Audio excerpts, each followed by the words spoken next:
बिस्मिल्लाहिर्रहमानिर्रहीम। अस्सलाम वालेकुम डियर स्टूडेंट्स। हमारे आज के लेक्चर का टॉपिक कंप्यूटर नेटवर्क्स है और आज के लेक्चर में जिन टॉपिक्स पे हमने फोकस करना है वो कंप्यूटर नेटवर्क और टाइप्स ऑफ कंप्यूटर नेटवर्क्स। अगर हमारे पास टाइम हुआ तो हम नेटवर्क आर्किटेक्चर को भी डिस्कस करेंगे। तो सबसे पहले कंप्यूटर नेटवर्क क्या होता है। इस लेक्चर से पहले हम कंप्यूटर नेटवर्क के हवाले से थोड़ा सा डिस्कस कर चुके हैं। सो वंस अगेन यहाँ पर वही कंप्यूटर नेटवर्क की डेफिनेशन है जो आप ऑलरेडी स्टडी कर चुके हैं कि जब हम दो या दो से ज़्यादा कंप्यूटर्स को आपस में कनेक्ट कर देते हैं वाया कम्युनिकेशन डिवाइसेस, तो उसको कंप्यूटर नेटवर्क का नाम दिया जाता है। सो डेफिनेशन भी यहाँ पर यही लिखी हुई है। A network is a collection of computers and devices connected together, often wirelessly, via communication devices and transmission media। कि ये जो कंप्यूटर्स को हम आपस में कनेक्ट करते हैं वो किसी न किसी ट्रांसमिशन मीडिया के साथ इसको कनेक्ट किया जाता है और इसके साथ कम्युनिकेशन डिवाइसेस की मदद से हम इनको आपस में कनेक्ट करते हैं। और ये जो कनेक्शन है ये वायरलेस भी हो सकता है और वायर्ड भी कनेक्शन हो सकता है। तो जो कंप्यूटर नेटवर्क का चैप्टर है उसमें हमने कंप्यूटर नेटवर्क के हवाले से ही चीज़ें पढ़नी है। अगरचे इसमें कम्युनिकेशन डिवाइसेस तो हम डिस्कस नहीं करेंगे क्योंकि वो हम ऑलरेडी डिस्कस कर चुके हैं। सो हम ट्रांसमिशन मीडिया के हवाले से डिस्कशन करेंगे। इसी तरह से जो हमारे पास वायरलेस ट्रांसमिशन मीडिया है या वायर्ड ट्रांसमिशन मीडिया है इस हवाले से, और जो computer architecture computer network architecture के हवाले से जो डिस्कशन है वो भी हम इस चैप्टर के अंदर डिस्कस करेंगे। नेक्स्ट स्लाइड में हमारे पास कंप्यूटर नेटवर्क की कुछ एग्जांपल्स हैं जिनको हमने डिस्कस करना है। तो सबसे पहली जो एग्जांपल है वो एक ऑफिस की एग्जांपल है कि ऑफिस में कंप्यूटर नेटवर्क बनाया जाता है और उसको इस्तेमाल किया जाता है। तो जो कंप्यूटर नेटवर्क है उसको ऑफिस में इस्तेमाल किया जाता है। एक ऑफिस में बहुत से लोग आपस में अपनी इंफॉर्मेशन शेयर करना चाहते हैं या बहुत सारे जो एम्प्लॉयज होते हैं उन्होंने एक ही इंफॉर्मेशन को एक्सेस करना होता है, लेकिन उनकी लोकेशन थोड़ी डिफरेंट हो सकती है और हर जो एम्प्लॉय है वो ये चाहता है कि मुझे मेरे कंप्यूटर में ये इंफॉर्मेशन मिल जाए। सो इसके लिए क्या किया जाता है कि उन कंप्यूटर्स को आपस में कनेक्ट कर दिया जाता है और जब हम उनको कनेक्ट कर देते हैं तो इस कनेक्शन के बाइस हम उनकी इंफॉर्मेशन एक दूसरे कंप्यूटर के अंदर शेयर कर सकते हैं। हम फाइलों को एक्सचेंज कर सकते हैं।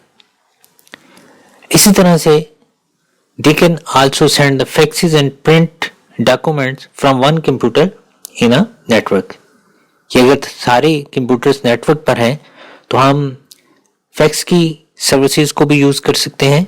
इसके अलावा हम प्रिंटेड डॉक्यूमेंट्स भी जो वो एक कंप्यूटर से दूसरे कंप्यूटर के पास भेज सकते हैं जिसके साथ प्रिंटर लगा हुआ है, या आप डायरेक्ट उस प्रिंटर के पास भेज सकते हैं जो कि उस नेटवर्क के साथ अटैच है।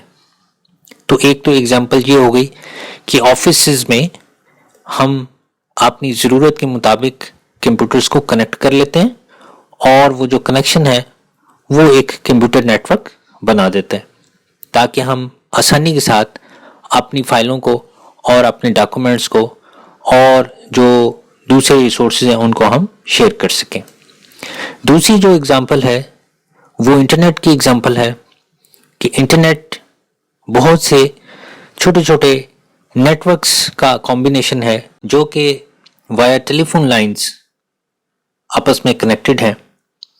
सो लोग जो है वो इस नेटवर्क को अपनी इंफॉर्मेशन, फाइल्स और कम्युनिकेशन करने के लिए जो इस्तेमाल करते हैं। सो ये भी एक कंप्यूटर नेटवर्क की एग्जांपल है। नेक्स्ट स्लाइड हमारे पास बेनिफिट्स ऑफ कंप्यूटर नेटवर्क की है और जो सबसे पहला बेनिफिट है वो इंफॉर्मेशन एंड रिसोर्स शेयरिंग का बेनिफिट है। जैसा कि मैंने आपको पहले भी बताया कि नेटवर्क बनाने का मकसद डेटा और इंफॉर्मेशन को शेयर करना है, ताकि जो यूजर्स उन कंप्यूटर्स पर बैठे हुए हैं और वो उन कंप्यूटर्स को यूज कर रहे हैं, वो आपस में अपनी इंफॉर्मेशन को शेयर कर सकें इजीली। दूसरा जो बेनिफिट यहाँ पर दिया गया है वो रिसोर्स शेयरिंग का है। डेटा एंड इंफॉर्मेशन तो मैंने आपको एक्सप्लेन कर दिया। रिसोर्सेज क्या होते हैं जी? रिसोर्सेज बेसिकली जो डिवाइसेस कंप्यूटर के साथ लगी हुई होती हैं, वो डिवाइसेस जिनको हम दूसरे कंप्यूटर्स के साथ शेयर कर सकते हैं, उनको रिसोर्सेज का नाम दिया जाता है। या आप यूं समझ लें कि वो तमाम डिवाइसेस जो कि कंप्यूटर में इस्तेमाल की जाती हैं, वो कंप्यूटर के रिसोर्सेज कहलाते हैं। लाइक जैसे सीपीयू है, वो भी एक रिसोर्स है। इसी तरह से हार्ड डिस्क है, वो भी एक रिसोर्स है। इसी तरह से मेमोरी है, वो भी एक रिसोर्स है। प्रिंटर है, वो भी एक रिसोर्स है। इसमें कोई आपकी फाइल, हम अपनी फाइल को भी एक रिसोर्स कह सकते हैं, लेकिन फाइल को हम डेटा और इंफॉर्मेशन के अंदर इंक्लूड कर लेते हैं। इसी तरह से जो सॉफ्टवेयर है वो भी एक रिसोर्स है, क्योंकि जब हम दो कंप्यूटर्स का नेटवर्क बना लेते हैं तो हम अपने सॉफ्टवेयर्स को भी दूसरे कंप्यूटर्स के अंदर शेयर कर लेते हैं। हमें उन कंप्यूटर्स में उन्हें इंस्टॉल करने की ज़रूरत नहीं पड़ती। लिहाजा ये जितने भी रिसोर्सेज हैं, इन तमाम रिसोर्सेज को हम जब हम नेटवर्क बना लेते हैं तो हम उसके साथ हम इन रिसोर्सेज को भी शेयर कर सकते हैं। उसके बाद जो हमारे पास नेक्स्ट स्लाइड है वो मनी सेविंग की है। इसमें जो पॉइंट लिखा गया है वो ये है कि people can save a lot of money by using the same software over the network instead of purchasing a separate copy of the software for each user. कि नेटवर्क पे हर यूजर के लिए एक डिफरेंट सॉफ्टवेयर रखने की जरूरत नहीं होती हमें। हम एक ही सॉफ्टवेयर जो वो परचेज करते हैं और उस सॉफ्टवेयर को अपने उस नेटवर्क पे शेयर कर लेते हैं। लिहाजा हर कंप्यूटर पे हमें अलग अलग से उसकी एक इंडिविजुअल कॉपी इंस्टॉल करने की जरूरत नहीं पड़ती। हमारा टाइम भी सेव हो जाता है और इसी तरह से हमारा टाइम भी सेव हो जाता है और इसी तरह से हमें जो इंडिविजुअल कॉपीज परचेज करनी पड़ती हैं उससे हमारे पैसे भी बच जाते हैं। उससे नेक्स्ट है जी इजी कम्युनिकेशन। जब हम नेटवर्क बना लेते हैं तो नेटवर्क बनाने के बाद हम अपनी कम्युनिकेशन जो है वो आसानी के साथ उस नेटवर्क पे कर सकते हैं। जैसा कि एग्जांपल है इंटरनेट की, कि हम वाया इंटरनेट बड़ी आसानी के साथ अपनी कम्युनिकेशन परफॉर्म करते हैं। उसी तरह से जब हम दो कंप्यूटर्स को आपस में कनेक्ट कर लेते हैं तो हम आसानी के साथ एक कंप्यूटर से दूसरे कंप्यूटर में अपना डेटा और इंफॉर्मेशन शेयर कर सकते हैं। हम मैसेजेस भी जो है वो कर सकते हैं। तो ये एक बड़ी अच्छी एग्जांपल है इजी कम्युनिकेशन की। इंटरनेट एक्सेस शेयरिंग परफॉर्म की जा सकती है। अगर हमारे पास एक स्मॉल नेटवर्क है जिसके अंदर मल्टीपल यूजर्स को हम अलाउ कर सकते हैं कि वो अपना इंटरनेट कनेक्शन जो है वो शेयर कर लें बाकियों के साथ जिनके साथ इंटरनेट इस्तेमाल नहीं हो रहा। तो हम इंटरनेट का कनेक्शन एक कंप्यूटर के साथ लगाएंगे, लेकिन उस इंटरनेट के कनेक्शन को बाकी कंप्यूटर्स के साथ शेयर कर लेंगे ताकि बाकी भी इंटरनेट की फैसिलिटी को इस्तेमाल कर सकें। इसी तरह से जो नेक्स्ट पॉइंट है वो ये लिखा हुआ है कि special hardware devices allocate the bandwidth of the connection to the various individuals. कि हमारे पास स्पेशल हार्डवेयर डिवाइसेस होती हैं जिनकी मदद से हम अपने कनेक्शन की बैंडविड्थ सेट कर लेते हैं, एलोकेट कर देते हैं कि इस कंप्यूटर को इस रफ्तार के साथ डेटा की स्पीड मिलेगी। बैंडविड्थ एक्चुअली कहा जाता है कि एक वक्त में कितनी मिकदार में आपका डेटा ट्रैवल करना है, उसको बैंडविड्थ कहा जाता है। सो हम बैंडविड्थ जो वो हर डिवाइस की जो सेट कर सकते हैं वाया स्पेशल हार्डवेयर डिवाइसेस। और इसी तरह से एक ऑर्गेनाइजेशन है, उसे छोटे छोटे जो स्लो पैकेजेस जो वो परचेज करने की जरूरत नहीं, वो एक हाई स्पीड जो वो पैकेज परचेज कर लेती है इंटरनेट का, और उसको जो वो अपनी उस नेटवर्क पे शेयर कर लेती है बकिया डिवाइसेस के साथ। जहां पर इतनी इंटरनेट की जरूरत नहीं होती उसकी बैंडविड्थ कम कर दी जाती है, जहां पर स्पीड अच्छी चाहिए होती है उसकी बैंडविड्थ बढ़ा दी जाती है। फिर नेक्स्ट हमारे पास आ जाता है डेटा सिक्योरिटी एंड मैनेजमेंट। अगर हमने अपनी ऑर्गेनाइजेशन के अंदर या अपनी कंपनी के अंदर नेटवर्क बनाया हुआ है तो हम अपना उस कंपनी का जो क्रिटिकल डेटा है उसको ज्यादा अच्छी तरीके के साथ मैनेज कर सकते हैं, और जो डेटा है उसको हम एक सेंट्रल पॉइंट पर स्टोर भी कर सकते हैं और हम वहां से उसको शेयर भी कर सकते हैं। एक्चुअली नेटवर्क बनाने का मकसद ही यही होता है कि हमें एक सेंट्रल पॉइंट मिल जाए जहां पर हम अपना डेटा स्टोर कर सकें, तमाम कंप्यूटर्स का डेटा वहां उस सेंट्रलाइज्ड पॉइंट पर स्टोर कर सकें। लिहाजा हम अपना डेटा को सेंट्रलाइज्ड कर लेते हैं और उस सेंट्रलाइज्ड डिवाइस को सिक्योर करते हैं। बजाय इसके कि हम 20-25 कंप्यूटर्स को सिक्योर करें, हम उस एक सेंट्रलाइज्ड डिवाइस को सिक्योर कर लेते हैं जहां पर हमारा वो सारा डेटा स्टोर होता है। सो इससे ज्यादा बेटर वे से हम अपने डेटा की सिक्योरिटी और उसकी मैनेजमेंट कर सकते हैं कि हमारा सारे नेटवर्क का डेटा इस एक डिवाइस पर मौजूद है, हम उसी पर बैठ के वो सारी मैनेजमेंट परफॉर्म कर सकते हैं। Everyone can find the data easily, ये सेंट्रलाइज्ड डेटा स्टोरेज का बेनिफिट है। हम ज्यादा आसानी के साथ उसका बैकअप ले सकते हैं। बैकअप एक्चुअली डुप्लीकेट कॉपी को कहा जाता है कि हमारे जितना भी डेटा है वो यहां पर मौजूद है और हम इसकी एक डुप्लीकेट कॉपी स्टोर कर लेते हैं किसी और लोकेशन पे। लिहाजा बैकअप लेने में आसानी रहती है, यानी उसकी डुप्लीकेट कॉपी स्टोर करने में किसी और लोकेशन पे हमें आसानी रहती है। हमारा डेटा जितना स्कैटर्ड फॉर्म के अंदर होगा उतना ज्यादा उसको वहां से पिक करने में और उसका बैकअप लेने में मुश्किल होगी। और इसी तरह से जो सिक्योरिटी है उसको भी हम एक ही जगह पर इंप्लीमेंट कर देते हैं, बजाय इसके कि 25 कंप्यूटर्स पर करें। अगर हर एक इंडिविजुअल कंप्यूटर पड़ा हुआ है और वो नेटवर्क पर नहीं है और हर एक का डेटा उसके अपने अंदर ही स्टोर हो रहा है, तो फिर हमें इंडिविजुअली उनकी सिक्योरिटी जो वो बढ़ानी पड़ेगी। लेकिन अगर डेटा एक डिवाइस पर है और वो सारे कंप्यूटर्स कनेक्टेड हैं और वो एक डिवाइस पर डेटा स्टोर करते हैं, तो हम ज्यादा अच्छी तरीके से उसको मैनेज भी कर सकते हैं क्योंकि वो एक लोकेशन पे है, और ज्यादा बेटर वे से हम उसको सिक्योरिटी सॉफ्टवेयर्स भी जो उसमें इंस्टॉल कर लेते हैं और अच्छी तरीके से उसकी डेटा की सिक्योरिटी भी रख लेते हैं। फिर उसके बाद एंटरटेनमेंट के हवाले से आ जाता है कि एंटरटेनमेंट क्या है। Network facilitates many type of games and entertainment. Network पे खेली जाने वाली बहुत सी गेम्स अवेलेबल हैं और बहुत से यूजर्स नेटवर्क पे बैठ के गेम्स खेल सकते हैं। ये एक एंटरटेनमेंट का जरिया है। Internet offers many sources of entertainment. Internet पे भी जो बहुत से जो ऐसे वेज हैं जिनको हम यूज करते हुए एंटरटेनमेंट जो लेते हैं। Many multiplayer games can be used over a local area network. Internet पे भी बहुत सी गेम्स खेली जाती हैं और इसी तरह से अगर हम आपने एक लोकल नेटवर्क पे अगर खेलना चाहते हैं जो कि जिसके साथ इंटरनेट का कनेक्शन अवेलेबल नहीं है, तो हम उस पर भी मल्टीप्लेयर गेम प्ले कर सकते हैं। उसके बाद हमारे पास डियर स्टूडेंट्स डिसएडवांटेजेस आ जाते हैं कि कंप्यूटर के डिसएडवांटेजेस क्या हैं। सबसे पहला जो डिसएडवांटेज है वो है hardware software and setup cost. कि हार्डवेयर और सॉफ्टवेयर की जो उसका सेटअप हम परफॉर्म करते हैं उसकी कास्ट बहुत ज्यादा होती है। So setting up a network requires an investment in hardware software planning designing and implementation of the network. कि जो आपने नेटवर्क बनाना है उसकी इंप्लीमेंटेशन के लिए, उसको डिजाइन करने के लिए, उसकी प्लानिंग के लिए जो हमें हार्डवेयर और सॉफ्टवेयर चाहिए वो एक्सपेंसिव होते हैं।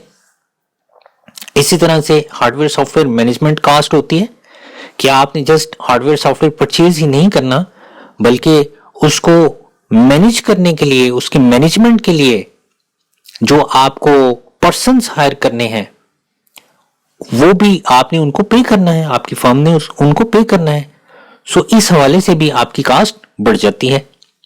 तो वो कहते हैं नेटवर्क मैनेजर की जरूरत होती है जो कि एम्प्लॉयज के दौरान जो नेटवर्क सिस्टम है उसको बेटर वे से डील करता है, उसको देखता है, उसको लुक आफ्टर करता है। इसी तरह से जो बड़ी ऑर्गेनाइजेशंस हैं वहां पर नेटवर्क एडमिनिस्ट्रेटर जो हायर किया जाता है जो कि पूरे नेटवर्क को लुक आफ्टर करता है। फिर नेक्स्ट स्लाइड पे है अनडिजायरेबल शेयरिंग। अनडिजायरेबल शेयरिंग से मुराद ये है कि नेटवर्किंग में हमारा वो डेटा भी सम टाइम अनफॉर्चुनेटली शेयर हो जाता है जिसको हम शेयर नहीं करना चाहते। लाइक जैसे वायरसेस हैं तो वो इजीली नेटवर्क पे वाया इंटरनेट एक कंप्यूटर से दूसरे कंप्यूटर में चले जाते हैं क्योंकि वो सारे कंप्यूटर्स आपस में कनेक्टेड होते हैं। और आपको पता है कि वायरस क्या होता है, ये एक कंप्यूटर का प्रोग्राम है जो कि हमें नजर नहीं आता और वो बैकग्राउंड पे रह के अपनी वर्किंग जो करता रहता है और वो ऑटोमेटिकली एक कंप्यूटर से दूसरे कंप्यूटर में अपने आप को स्प्रेड करने के लिए उसके अंदर प्रोग्राम फीड होता है जो कि अपने आप को स्प्रेड आउट करता है। लिहाजा अगर एक कंप्यूटर के अंदर वायरस है आप उसमें यूएसबी लगाएंगे तो वो यूएसबी पिन भी चला जाएगा। अगर उस कंप्यूटर के साथ दूसरा कंप्यूटर लगा हुआ है तो ऑटोमेटिकली वो दूसरे कंप्यूटर में भी चला जाएगा। लिहाजा ये अनडिजायरेबल शेयरिंग नेटवर्क पे परफॉर्म की जाती है अगर वहां पर वायरस आ जाए तो। इसी तरह से इलीगल एंड अनडिजायरेबल बिहेवियर आ जाता है। Network can be used for abuse of company resources, कि जो कंपनी के रिसोर्सेज हैं उनको इलीगली यूज किया जा सकता है, डाउनलोडिंग परफॉर्म की जा सकती है, इलिस्टिक मटेरियल्स को जो डाउनलोड किया जा सकता है, या जो सॉफ्टवेयर पायरेसी से रिलेटेड जो इश्यूज हैं वो इसके अंदर इन्वॉल्व हो सकते हैं। Large organisations manage these issues through the policy and monitoring, कि जो बड़ी ऑर्गेनाइजेशंस हैं वो इन इश्यूज को रिजॉल्व करने के लिए पॉलिसीज बना लेती है। नेटवर्क पॉलिसीज का एक टॉपिक है, अगर आप नेटवर्क स्टडी करेंगे तो फिर आप उसमें उसको पढ़ लेंगे। तो हम उन पॉलिसीज के जरिए अपने उस सारे नेटवर्क को मैनेज करते हैं कि कौन सा यूजर कितना इंटरनेट रिसोर्सेज को यूज कर सकता है। उसके बाद हमारे पास नेक्स्ट स्लाइड आ जाती है डेटा सिक्योरिटी कंसर्न्स के हवाले से, कि जो डेटा सिक्योरिटी कंसर्न्स के हवाले से है वो ये है कि अगर तो सिक्योरिटी ज्यादा स्ट्रांग नहीं है तो हमारा जो क्रिटिकल डेटा है वो रिस्क पे है, यानी हमारा डेटा जो हमारा प्राइवेट डेटा है वो हैकर्स तक एक्सपोज हो सकता है। ऐसे यूजर्स जिनके पास अथॉरिटी नहीं है उस डेटा को व्यू करने की, उस डेटा को एक्सेस करने की, वो लोग उस डेटा को जो एक्सेस कर सकते हैं। तो डियर स्टूडेंट्स, नेक्स्ट स्लाइड हमारे पास टाइप्स ऑफ कंप्यूटर नेटवर्क की है। कंप्यूटर नेटवर्क को कैटेगराइज किया जाता है उनके इस्तेमाल और उनके डिस्टेंस को, जितना वो डिस्टेंस कवर करते हैं, कि कितने एरिया के अंदर वो नेटवर्क मौजूद है, वो कितना एरिया कवर कर रहा है, और जो उनका यूज है वो किस तरह से जो उनको यूज किया जा सकता है। ये इन दो चीजों को सामने रखते हुए कंप्यूटर नेटवर्क को कैटेगराइज किया गया है। तो जो पहली कैटेगरी है उसको लोकल एरिया नेटवर्क कहते हैं, लैन। दूसरी को मेट्रोपॉलिटन एरिया नेटवर्क कहते हैं, मैन। और तीसरी को वाइड एरिया नेटवर्क कहते हैं, वैन। नेक्स्ट स्लाइड हमारे पास लोकल एरिया नेटवर्क की है। LAN stand for local area network. Local area network या जो लैन है ये नेटवर्क की सबसे ज्यादा कॉमन टाइप है। ये एक ऐसा नेटवर्क है जो कि एक स्मॉल एरिया पे फैला हुआ होता है। आप यूं समझ लें कि एक लिमिटेड एरिया पे जो नेटवर्क मौजूद हो उसको लोकल एरिया नेटवर्क का नाम दिया जाता है। और आमतौर पे जो लोकल एरिया नेटवर्क है वो किसी एक ऑफिस के अंदर हो सकता है, किसी एक रूम के अंदर हो सकता है, किसी एक बिल्डिंग के अंदर हो सकता है, या वो ग्रुप ऑफ बिल्डिंग्स के अंदर मौजूद हो सकता है। कहने का मतलब ये कि ऐसा नेटवर्क जो कि लिमिटेड ज्योग्राफिकल एरिया पर मौजूद होगा उसको लोकल एरिया नेटवर्क का नाम दिया जाएगा। लोकल एरिया नेटवर्क किस लिए बनाया जाता है? मोस्टली हम इसको इसलिए डिजाइन करते हैं कि हम अपने रिसोर्सेज को शेयर कर सकें। जो हमारे पास नंबर ऑफ कंप्यूटर्स हैं, उन कंप्यूटर्स के दरमियान हम अपना डेटा और अपने रिसोर्सेज को शेयर कर सकें ताकि कम्युनिकेशन करने में आसानी हो। हर कंप्यूटर जो कि लोकल एरिया नेटवर्क पर कनेक्ट होता है उसको नोड का नाम दिया जाता है। तो इसमें ईच कंप्यूटर और डिवाइस दोनों का जिक्र है कि वो डिवाइसेस या वो कंप्यूटर भी तो एक्चुअली आपकी डिवाइस ही है ना। तो कंप्यूटर या डिवाइस, आप कंप्यूटर को जो वो अल्टरनेट वर्डिंग में जो वो याद रख सकते हैं। तो जितनी भी डिवाइसेस हमारे नेटवर्क पे मौजूद होती हैं हम उसको नोड कहते हैं। जितनी भी नोड्स हैं वो सारी की सारी थ्रू वायर्स आपस में कनेक्टेड होती हैं। ऐसा नेटवर्क जिसमें कोई फिजिकल वायर नहीं होती उसको वायरलेस लैन का नाम दिया जाता है।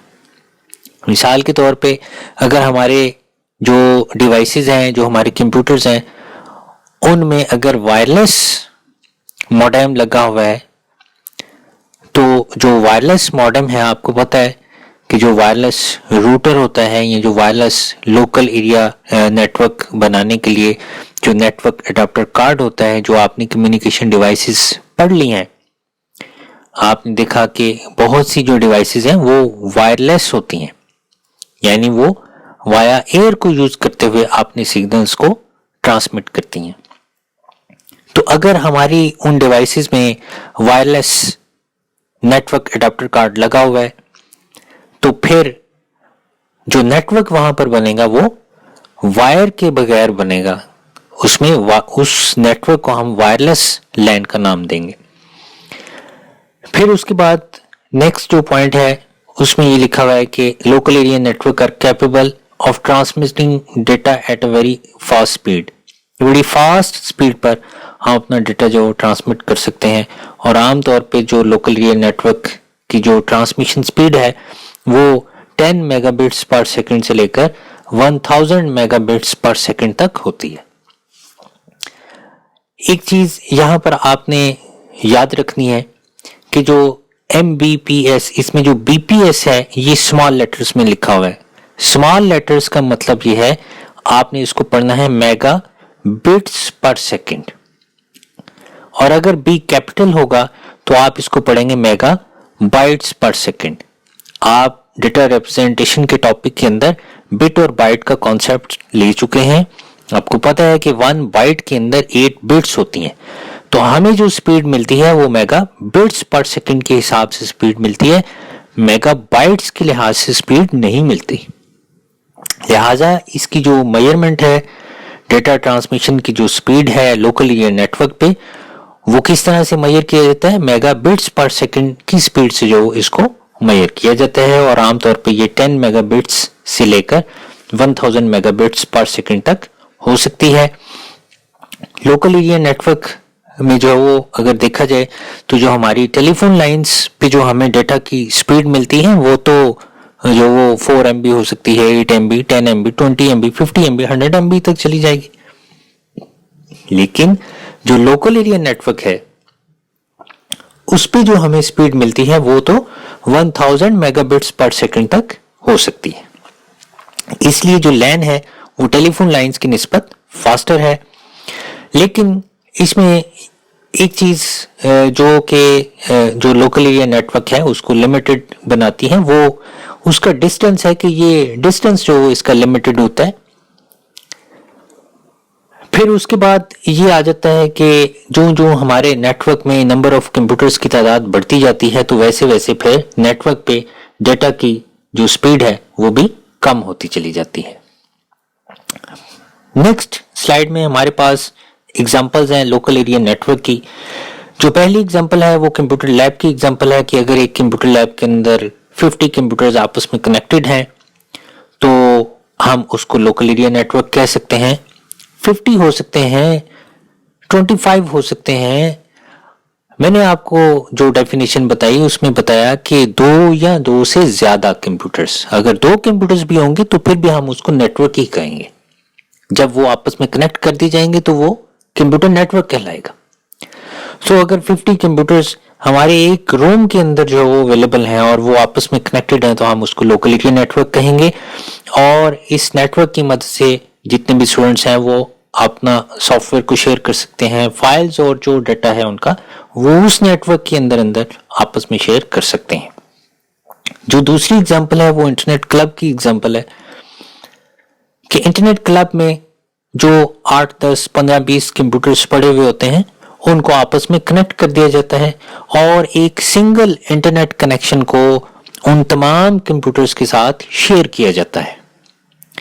और फिर उन तमाम कंप्यूटर्स में चूंकि हमने इंटरनेट को शेयर कर दिया है सो वो कंप्यूटर्स भी उस इंटरनेट को इस्तेमाल करते हैं। तो ये दो एग्जांपल्स हैं जो कि लोकल एरिया नेटवर्क की बड़ी पॉपुलर एग्जांपल्स हैं। तो डियर स्टूडेंट्स, नेक्स्ट जो हमारे पास स्लाइड है उसमें ग्राफिकल रिप्रेजेंटेशन है लोकल एरिया नेटवर्क की। अगर आप इस पहली डायग्राम को देखें तो इसमें आपको 5 कंप्यूटर्स नजर आ रहे हैं। ये आपको एक डिवाइस नजर आ रही है स्विच। आप स्विच को जो वो डिस्कस कर चुके हैं, आप लर्न कर चुके हैं स्विच क्या होता है, हब क्या होती है। आपने कम्युनिकेशन डिवाइसेस को स्टडी कर लिया है और आपको पता है कि जो स्विच है उसमें हम जब कम्युनिकेशन परफॉर्म करना चाहते हैं तो हम स्विच को जो यूज करते हैं। लिहाजा यहां पर अगर आप देखें तो ये एक कंप्यूटर वाया केबल जो इसके साथ कनेक्ट है, ये एक कंप्यूटर वाया केबल इसके साथ कनेक्ट है। सो जब हमने कंप्यूटर नेटवर्क बनाना है तो हमने इन कंप्यूटर्स को आपस में कनेक्ट करना है, तो कनेक्शन के लिए कोई ना कोई हमें डिवाइस तो चाहिए ना। तो उसके लिए जो स्विच है या जो हब है उसको हम कनेक्शन के लिए इस्तेमाल करते हैं। अगर आप यहां पर ये देखें तो जो पहला कंप्यूटर है यहां पर ये लिखा है 192.168.1.1। लोकल एरिया नेटवर्क को जब इस्टेब्लिश किया जाता है तो जितने भी कंप्यूटर्स या जो नोड्स उस नेटवर्क पे आपस में कनेक्टेड होते हैं, हर नोड का एक यूनिक एड्रेस होता है और वो एड्रेस कुछ इस फॉर्मेट के अंदर होता है। आप जो आगे स्टडी करेंगे तो फिर आप एड्रेसिंग मैकेनिज्म भी जो वो स्टडी कर लेंगे। बहरहाल यहां पर अगर आप देखें तो ये जितने भी एड्रेसेस हैं, ये पांचों जो एड्रेसेस हैं ये एक दूसरे से डिफरेंट हैं। ये देखिए यहां पर 192.168.1.2 लिखा हुआ है, यहां पर 1.1 है, यहां पर 1.3 है, यहां पर 1.4 है, यहां पर 1.5 है। तो हर कंप्यूटर का एड्रेस यूनिक है। ये वो केबल है जिस केबल के जरिए इनको आपस में कनेक्ट किया जाता है। तो डियर स्टूडेंट्स, आपको थोड़ा सा एलैबोरेट करने की कोशिश कर रहा हूं कि जब एक नेटवर्क बनाया जाता है तो वो किस तरह से बनाया जाता है। बहरहाल जो दूसरी पिक्चर है इसमें भी यही बताया गया है कि एक रूम के अंदर या आप एक बिल्डिंग के अंदर चूंकि ये दोनों डिवाइसेस आपस में कनेक्टेड हैं, सो ये भी एक लोकल एरिया नेटवर्क है। ये वो डिवाइस दिखाई गई है जिसके साथ डिफरेंट जो वो केबल्स को कनेक्ट किया गया है। फिर ये भी डायग्राम है जिसके अंदर ये सर्वर कंप्यूटर है और ये बाकी जितने भी कंप्यूटर्स हैं ये सारे इसके साथ जो वो कनेक्टेड है। हम आगे अपने नेक्स्ट लेक्चर में स्टडी करेंगे कि सर्वर कंप्यूटर क्या होता है या क्लाइंट्स क्या होते हैं। तो थोड़ा सा मैंने आपको सर्वर का और क्लाइंट का कॉन्सेप्ट दिया था कि सर्वर कंप्यूटर वो कंप्यूटर होता है जो कि नेटवर्क पे मौजूद बकिया कंप्यूटर्स को अपनी सर्विसेज प्रोवाइड करता है, जबकि जो क्लाइंट कंप्यूटर्स होते हैं या जो नोड्स होते हैं वो एक्चुअली वो कंप्यूटर्स होते हैं जो कि सर्वर कंप्यूटर से अपनी सर्विसेज लेते हैं। ये भी डायग्राम यही बता रही है कि इस रूम में दो कंप्यूटर्स हैं, एक इस रूम के अंदर कंप्यूटर है, दोनों तीनों आपस में कनेक्टेड हैं, तो ये भी लोकल एरिया नेटवर्क है। इस डायग्राम में भी यही चीज जो वो आपको समझाई गई है कि जब हम एक लिमिटेड नंबर ऑफ पोर्शंस में कंप्यूटर्स को आपस में कनेक्ट कर लेते हैं और वो एक लिमिटेड एरिया पर मौजूद होते हैं तो हम उसको लोकल एरिया नेटवर्क का नाम देते हैं। उसके बाद जो नेक्स्ट स्लाइड है वो है मेट्रोपॉलिटन एरिया नेटवर्क, ये जिसको मैन कहते हैं। मैन जो नेटवर्क की टाइप है वो आप यूं समझ लें कि जो लैन है उससे ज्यादा एरिया कवर करता है। कितना एरिया कवर करता है? लाइक एक सिटी का एरिया कवर करता है। अगर हमारा नेटवर्क एक सिटी का एरिया कवर कर रहा है तो हम उसको मेट्रोपॉलिटन एरिया नेटवर्क का नाम देंगे। मैन जो है वो लैंड से जो लार्जर होता है, लेकिन वैन से स्मॉलर होता है। नेक्स्ट जो हमारा टॉपिक है वो वाइड एरिया नेटवर्क का है, तो उसमें आप वैन को भी जो स्टडी कर लेंगे। बहरहाल जो मैन है वो लैंड से तो लार्जर जो वो नेटवर्क है, लेकिन वैन से ये स्मॉलर नेटवर्क है, क्योंकि ये एक सिटी का एरिया कवर करता है। आप यूं ही समझ लें कि दो या दो से ज्यादा जो लोकल एरिया नेटवर्क्स हैं इनको आपस में कनेक्ट कर दिया जाता है, और अगर वो एक सिटी या एक टाउन का एरिया जो वो कवर कर लेते हैं तो हम उसको मेन कहेंगे, मेट्रोपॉलिटन एरिया नेटवर्क। अब जो नेटवर्क है, जो मेन की जो एग्जांपल्स हैं वो आप यूं समझ लें कि किसी एक कंपनी की जो डिफरेंट ब्रांचेस हैं जो एक सिटी के अंदर है, और उन डिफरेंट ब्रांचेस को आपस में कनेक्ट कर दिया गया, तो हम उसको मेट्रोपॉलिटन एरिया नेटवर्क का नाम देंगे।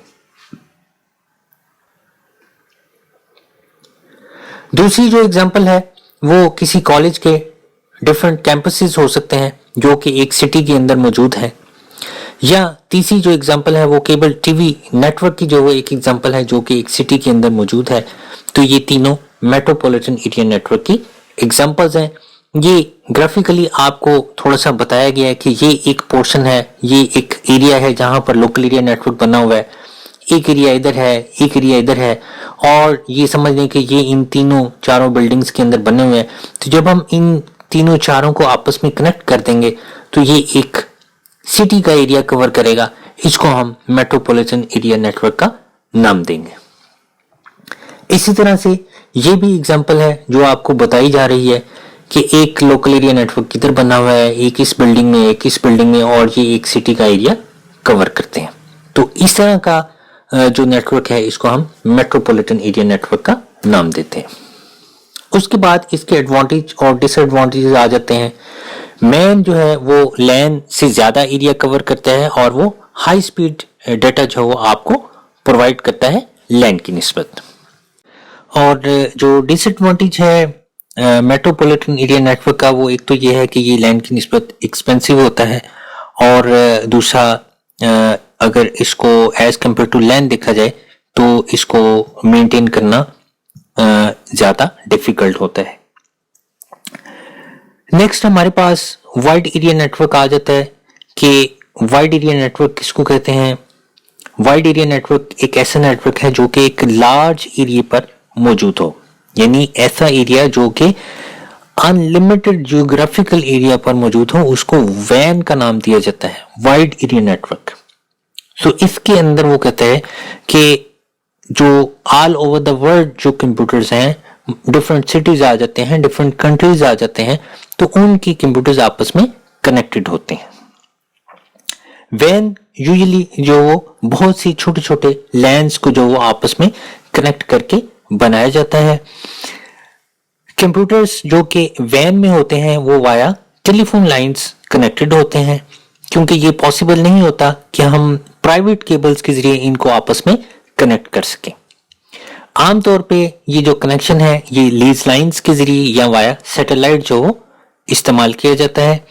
Van can reach the parts of the world that is not possible with LAN, कि वैन को यूज करते हुए हम दुनिया के उन हिस्सों में जो वो कम्युनिकेशन कर सकते हैं जो कि लैन में पॉसिबल नहीं है, क्योंकि लोकल एरिया नेटवर्क तो एक रूम के अंदर है, वो तो लिमिटेड हो रहा है।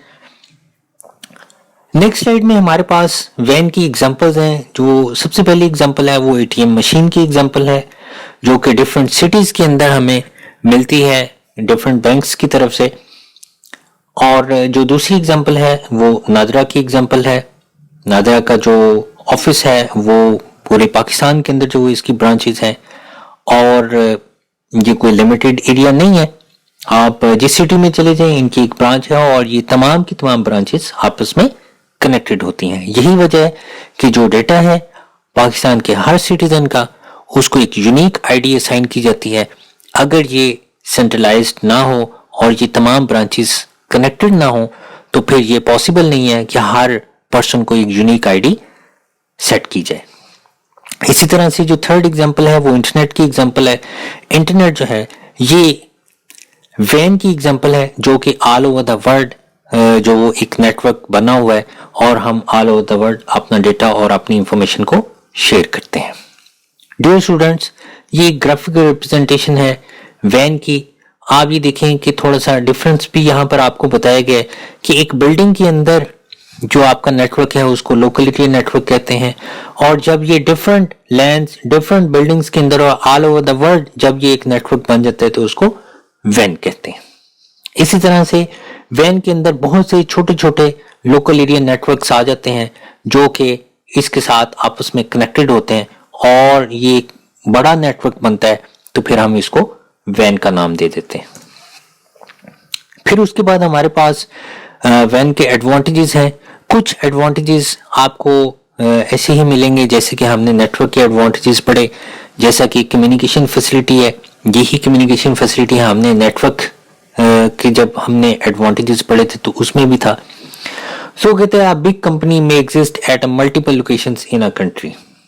एक बड़ी कंपनी मुल्क के मुख्तलिफ लोकेशंस पर जो वो एग्जिस्ट कर सकती है और उसके जो एम्प्लॉयज हैं वो आपस में अगर कम्युनिकेशन करना चाहते हैं तो वो वाया वैन ही आपस में कम्युनिकेशन करेंगे। इससे ये कि जो लॉन्ग डिस्टेंस फोन कॉल्स हैं उसके पैसे जो बच जाएंगे। वीडियो कॉन्फ्रेंसिंग जो परफॉर्म हो सकती है कि एक जो ब्रांच है वो दूसरी ब्रांच के साथ वीडियो कॉन्फ्रेंसिंग के थ्रू जो वो कनेक्टेड है।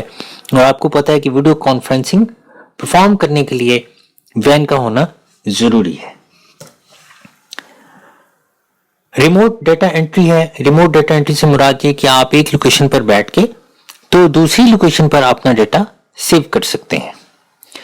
अगर आप अपने ऑफिस में बैठे हुए हैं या आप अपने जो वो एक कंपनी की ब्रांच में बैठे हुए हैं और आप दूसरी ब्रांच में जो आपके कंप्यूटर्स हैं वहां पर डेटा एंटर करना चाहते हैं तो आप रिमोटली उस कंप्यूटर को जो वो एक्सेस करेंगे। इसको रिमोट डेटा एंट्री का नाम दिया जाता है। वो कहते हैं user can sit at any location and enter update and process data on any computer attach to the वैन। कि उस वैन के साथ उस कंपनी के जितने भी लैन जो आपस में कनेक्टेड हैं उन तमाम कंप्यूटर्स के साथ हम अपना डेटा एक्सेस कर सकते हैं किसी भी लोकेशन पर बैठ के। और ये एग्जांपल दी गई है कि अगर एक पर्सन है वो कराची में जो वो बैठा हुआ है और वो जो फैसलाबाद के अंदर जो उसकी जो ब्रांच है उसके अंदर जो कंप्यूटर है उसको वो वाया वैन जो एक्सेस कर सकता है अपना डेटा। सेंट्रलाइज्ड डेटा हमने वहां भी जो वो पढ़ा था इसका एडवांटेज और यहां पर भी है कि जो डेटा है वो एक सेंट्रल पॉइंट पर जो हम स्टोर कर सकते हैं। लाइक जिस तरह से नादरा का जो इदारा है वो जितने भी पाकिस्तान के जो सिटीजन हैं उन सारों का डेटा एक सेंट्रलाइज्ड मेन फ्रेम कंप्यूटर के अंदर स्टोर। तो वो कहता है कि जो डिफरेंट लोकेशंस हैं हमें उसमें जो उसमें अपना डेटा तलाश करने की जरूरत नहीं, वहां पर अपना डेटा को मैनेज करने की जरूरत नहीं। तो जो कि वो इन वन प्लेस होता है सो हम उस एक प्लेस को जो वो मैनेज करते हैं, हम वहां पर अपनी सिक्योरिटी टूल्स जो वो ऐड करते हैं और उसका बैकअप जो वो आसानी के साथ ले सकते हैं और वहीं से हम अपना डेटा फर्दर शेयर भी कर सकते हैं। उसके बाद एंटरटेनमेंट है। When such the internet can provide many types of games and entertainments to the user. Many multiplayer games are available that can be played over the वैन। आपने यही एडवांटेज नेटवर्क में भी जो पढ़ा था।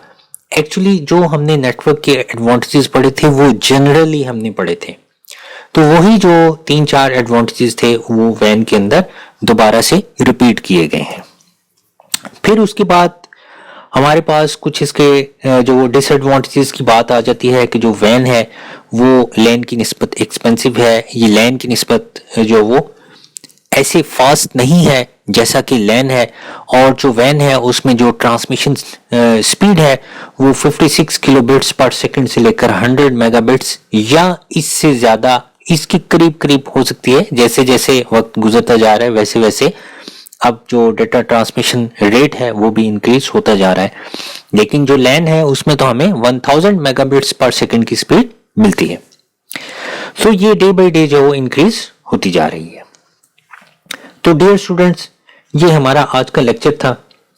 आपके क्वेश्चंस का जो मुझे कमेंट्स में वेट रहेगा। अपना ख्याल रखिएगा। अल्लाह हाफिज़।